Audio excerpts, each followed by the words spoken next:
Salut tout le monde! Aujourd'hui, je veux revenir sur une pensée populaire qui est une maison qui se vend pas dans la première semaine, ça se vendra jamais. Parce que je l'entends ça là, puis je le lis sur les réseaux, là, puis c'est pas vraiment vrai. Premièrement, on va démystifier qu'est-ce qui fait qu'une maison se vend dans la première semaine. Premièrement, dans son secteur, il y a une forte demande. Deuxièmement, la propriété est probablement super bien préparée parce que oui, la beauté vend. Et troisièmement, la propriété est au bon prix, au juste prix. Hein? Pas trop cher, pas assez cher, juste au bon prix. Fait que si tu as une forte demande, hein, qui est bien préparée, que tu as un bon prix, puis qu'en plus, dans le secteur, il n'y a pas une inventaire assez grande pour le nombre de demandes, fait qu'il y a un débalancement, comme on peut voir sur le marché immobilier pas mal partout au Québec présentement, mais tu as les 4 points pour réussir à vendre ta propriété potentiellement en surenchère, probablement dans la première semaine. Par contre, ça, là, c'est 25% des propriétés. 75% des propriétés là, se vendent moins rapidement qu'une semaine. C'est pour ça que la statistique actuelle au Québec, c'est environ 60 jours pour vendre une maison. Mais il y en a qui se vendent en 6 mois, 1 an, puis il y en a qui se vendent en une semaine, puis ça vient se balancer quand même dans le 60 jours. Là, tu me diras, ouais, mais là, si tu as 75% que ça prend vraiment longtemps à vendre versus 60 jours puis 5 jours pour les autres. Pourquoi c'est 60 jours la moyenne? Mais parce qu'il y a des propriétés qui ne se vendent pas. Puis ceux qui ne se vendent pas ne viennent pas affecter la statistique du délai de vente. Puis si la propriété, après 1 an, elle expire, c'est un autre courtier ou le même courtier qui reprend un nouveau contrat sur la propriété, puis que là, il décide de le mettre à un nouveau prix avec une coupe de modification, puis qu'elle se vend en une semaine, la statistique qui est calculée, c'est une semaine. Fait que là, vous comprenez un peu pourquoi la statistique actuellement, c'est 60 jours. Puis pourquoi il y a des propriétés qui se vendent vraiment rapidement, puis d'autres un petit peu moins rapides. Ce que je veux faire attention, là, puis c'est un équilibre de réflexion qui est vraiment fragile.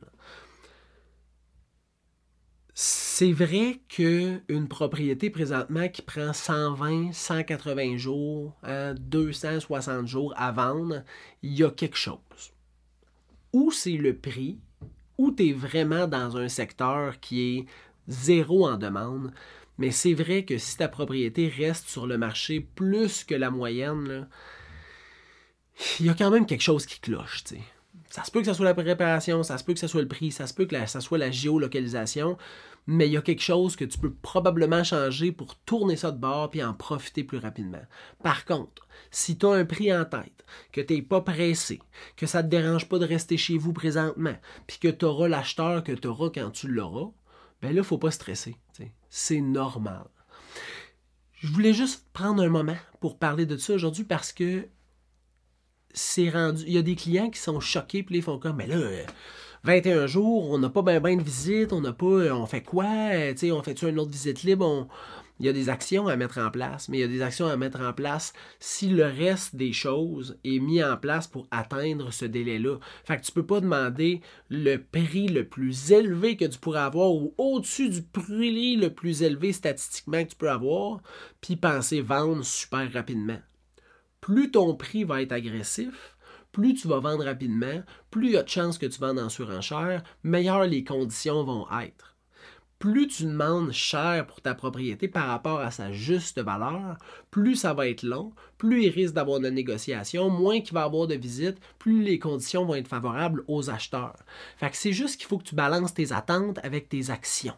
Si toutes tes actions sont prises pour que ça soit vendu rapidement, actuellement, dans le marché, tu vas vendre rapidement.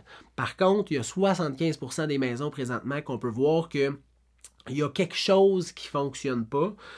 Les 4 clés du succès de la vente d'une propriété ne sont pas toutes en lignée égale. Fait que les acheteurs décrochent puis ça prend plus de temps.